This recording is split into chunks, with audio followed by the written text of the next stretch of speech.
Hey everyone. Sorry, it's Monday, getting a little bit of a late start, so this will be a quick one. I need to leave in about 20 minutes to take my son to school, but wanted to hop on here. Want to do this every Monday. My co-host Nathan Jefferson, he he's taking a hiatus for right now. He's got a lot of stuff that has come up, um, and we're gonna reconnect on doing something, collaborating at another time. Um, but right now, it's just going to be me. This is the Career Pivot Live show. Um, the thought was that both of us were going to talk about career pivots we were doing. My career pivot, I was exploring the possibility of going to law school. Um, After doing some research, um, I've decided that is not going to be a pivot for me. Just too time consuming at this point in my life.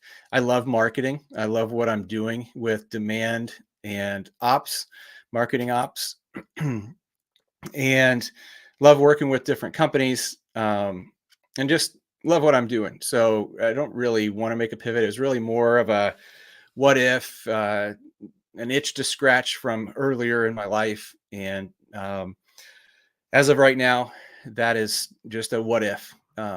No more, no less.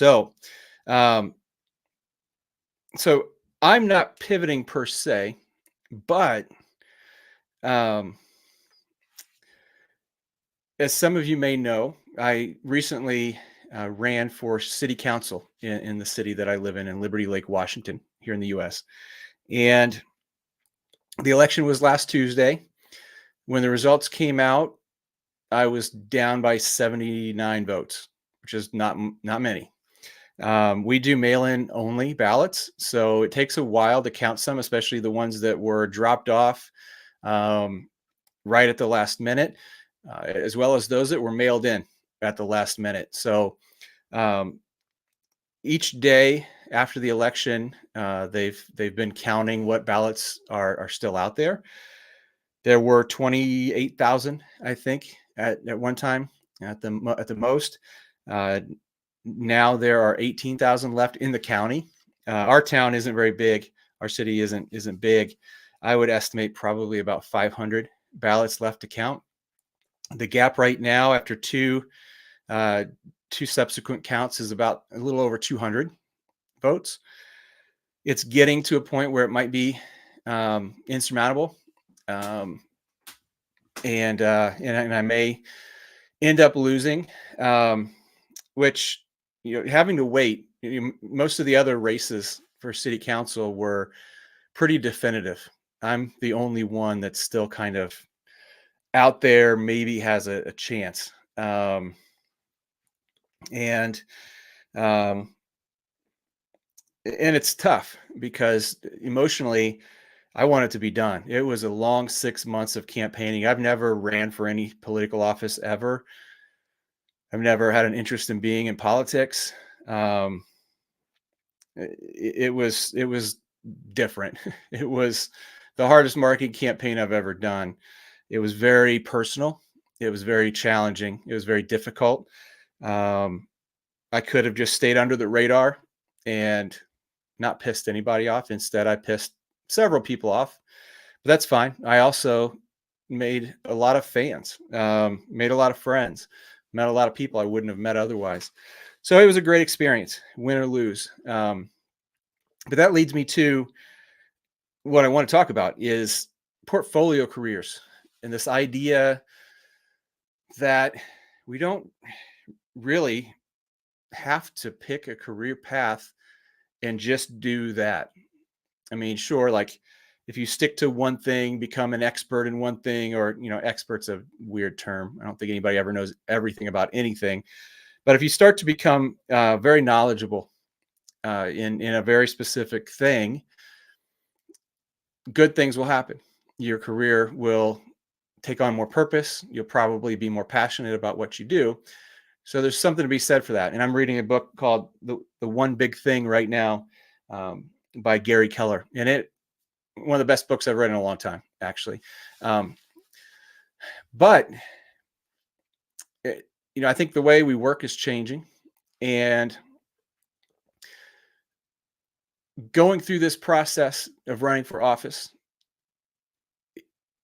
it's made me think that there are things I would like to do to become more involved, kind of politically, but I don't want to be in politics. I don't want to be a politician. I don't want to run for office again.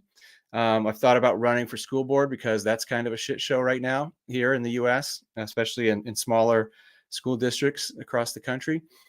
Um, but it's more of the fact that I want to keep certain people off versus I want to do the job of being on city council or school board.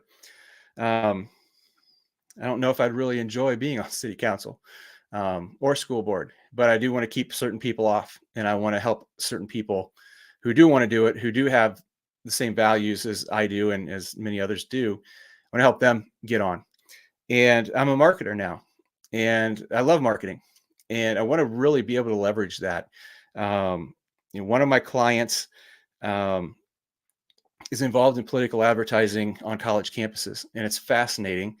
I've been in talks with someone else about helping them. They do political advertising, um, and I've thought about what can I do? How can I leverage my strengths? How can I not make a pivot? Because I want to stay doing what I'm doing, but how can I do something else at the same time? And I think that's where a portfolio career comes in to play. To where, just like you build a portfolio of stocks and investments to diversify, you can build a portfolio of projects if you're a creative, a designer. I think we can also build a portfolio of our career. And so who's to say I can't run my marketing consultancy, turn it into an agency, turn it into something bigger than me, and also start another organization, a PAC, a political marketing, advertising and marketing, um, something to help these other candidates during the next election cycle. Um, because what I saw in the candidates that I was supporting, they needed more money and they needed more fight. They needed to I don't know. I came out guns blazing, and times I was probably a dick, but I felt like I had to be in this political environment, um, or we'd get run over. And I feel like there wasn't enough of that fight and pushback um, from the group of people that I was supporting. Um, and so I think that needs to change, and that's where I want to be able to help and influence. And so there's several people who I've talked to in the past about portfolio careers. Both have been on my podcast. I believe both were on my Winding Road Careers podcast. One is David Nabinski, and he has a podcast called Portfolio Careers. So I would check it out if this is a topic that's of interest to you. Check out his Portfolio Careers podcast. The other person is April Rennie, and she was on my podcast earlier in the year. I interviewed her probably around February of this year, 2023. And she is the author of the book Flux, which is a fantastic book. And I read the book. We had a conversation. And one of the things she talks about in the book, and one of the things we talked about briefly in the podcast episode, is portfolio careers and the concept of portfolio careers.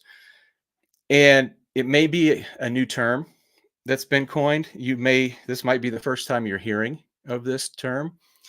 But I think the concept has been around for a long time. And I think prior to the Industrial Revolution, more people had portfolio careers. You were a farmer and maybe an accountant in your town. Maybe you were a lawyer and a farmer. I think more people did multiple things. And then the Industrial Revolution happened, and we all became a bunch of cogs in the machine, spitting out widgets for large companies so a few people can make a lot of money and everybody else can just get by. That's another topic for another time. But I think we're moving away from that because companies, there is no such thing as a secure job anymore. I think working for someone else is almost as risky as working for yourself. these days, and there's no loyalty on either side now. The mass layoffs have caused employees and people in the workforce to be skeptical of employers, to be hesitant to go all in. I think a lot of people just, I don't know about a lot of people, but I bet there's some people who just feel like, why am I going to put my everything into this when you could just lay me off because you want to hit a quarterly number because your investors say you need to do something different. So I think the way we're working is changing. I think there are a lot more freelancers. I think COVID kind of pushed people to that realization, like life's short and you need to take care of yourself and you need to enjoy what you do and make yourself money. And so I think there's a lot more freelancers now, a lot more consultants. I would probably consider myself at this point a freelancer slash consultant who is trying to build something bigger. But I think when you look at the way governments work and tax and benefits and all that stuff, it's an uphill battle to be a freelancer. It's an uphill battle to be a consultant. All the benefits go to companies. Part of the Industrial Revolution mindset. Become a cog, go to university, learn how to do this cog-like thing, go work for the man, and do your thing, get by, and die, and that's it. And so I think there are people who are seeing, hey, I really like doing marketing, I like doing this thing, but I also have these other interests, these other things that I'd like to pursue, that I have skills that are applicable and maybe adjacent. And so, my marketing skills, I can take and do some things in political advertising, do some things in marketing of campaigns, do some advising, do some consulting for candidates, help raise money.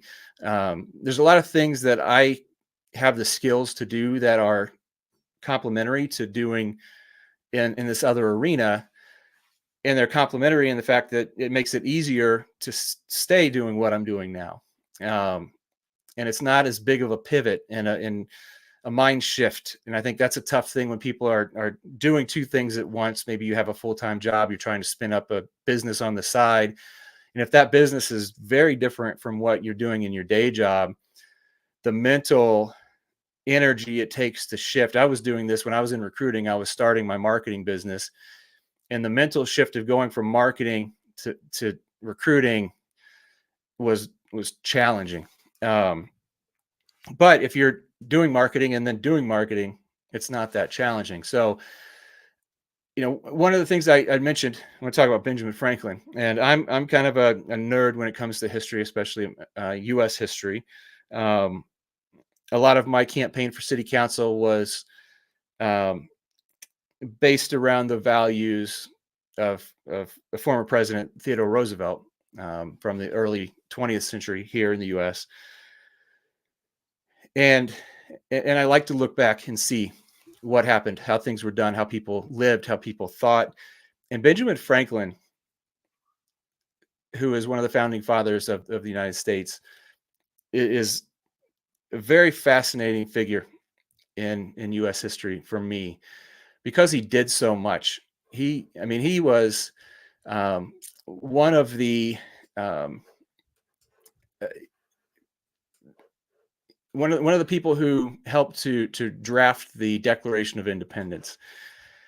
Throughout his career, throughout his lifetime, some of the things that he did, he was a writer and a printer. He was an inventor and a scientist. He was a diplomat. A lot of times he would go over to France. He was a French diplomat for the United States, or before we were the United States, before the Revolutionary War and after. He would go over to France on a boat, He became a politician and a statesman. He was the first postmaster, and it kind of developed and improved the U.S. Postal Service before it was the U.S. Postal Service. He was a musician. He was a civic activist. He founded the University of Pennsylvania, and later in his life, he became an outspoken abolitionist and activist opposing and criticizing slavery. So he did a lot, and a lot of that he was doing at the same time. Um, and I think he was a bit of an outlier in how much he did, but I don't think that was uncommon for the time for people to do that. And I think we've gotten away from that. And I think it's time to rethink how we work, how we live, um, rethink how we make a living, how we make money, how we help other people, how we work with a purpose. I think the older I get, and now, especially now that I have children, making a difference, working with purpose towards something bigger than me has become more important to me. And I think that's one of the reasons I ran for city council. Um, and I don't think I'm done with that, right? And how can I use my marketing abilities? How can I use my marketing business, my company, um, to do more with more purpose, with more intention toward making the world a better place? Um, so it looks like we have a comment here. Sorry, I had. Hey, Chris, how's it going, man? Had my comments hidden. Chris says there's a lot of liability being in the freelance consulting game, and yeah, there's a ton. I mean, I have to have business insurance just to cover my ass in case something happens, a mistake. Um, and so I think that those are some of the things, health benefits, liability, um, things like that are things that from a I think from a government standpoint need to be considered. I think there's an opportunity for new businesses to spring up that um, help freelancers and consultants with things, maybe pooling resources for health benefits. I think that still already exists, but it's very hard to find. Um, and pooling resources, period, to just help freelancers and consultants. So, um, but I think it's I think really overall the point I'm trying to make is that I think it's time collectively to rethink how we want to work, how we do work, how we will work, and I think collectively meaning us as individuals, companies, and governments. Things need to change because right now everything is geared toward the industrial revolution model of work per hour. How many widgets can you pump out in an hour? Even the consulting that I do, I try to stay away from it as much as I can, and it's working on an hourly basis, um, because I just don't think people who are paid to think can really work on an hourly basis, because no matter what we're doing, there is one portion of what I do that is doing there, but there's also another portion that is thinking. And there's times I'm mowing the grass and I'm thinking about my project, but I'm not getting paid for that if I'm working hourly. So, so I think we need to shift our mindset away from how it's been the last 100 and some years. We're not producing widgets anymore. We're not trying to see how many widgets we can pump out in an hour. Um, most of us, some people still are, but some of us are not. And to stick with an hourly mindset is is not the right way, in my opinion. And I think companies need to think about making a shift in how they think about hiring people, how they think about the work that's being done, the results, the expectations, the end results. Um, and I think a lot of times with how fast things change, especially in marketing, there's some level of experimentation that has to happen. That almost everybody at some point is going to get into something that they've never been in before, a situation And that's going to take some experimentation to get out of. And so, do you really want to cap that with an hourly rate and saying, well, I hit my 5 hours, I can't finish this experiment, or I can't go in and check my results of what my hypothesis was. So I think there's a lot we need to rethink in how we work, how we get paid, how companies hire, expectations, and maybe how the local governments can support freelancers and consultants a little bit more in a different way. So that's what I've got. It's a short one today. If you have any topics that you'd like to cover, thinking about not just career pivots, but things like we talked about today, portfolio careers, doing adjacent projects, working on multiple things, hit me up. Send me a LinkedIn DM. You can email me at travis@windingroadcareers.com. There's a host of ways to get in touch with me.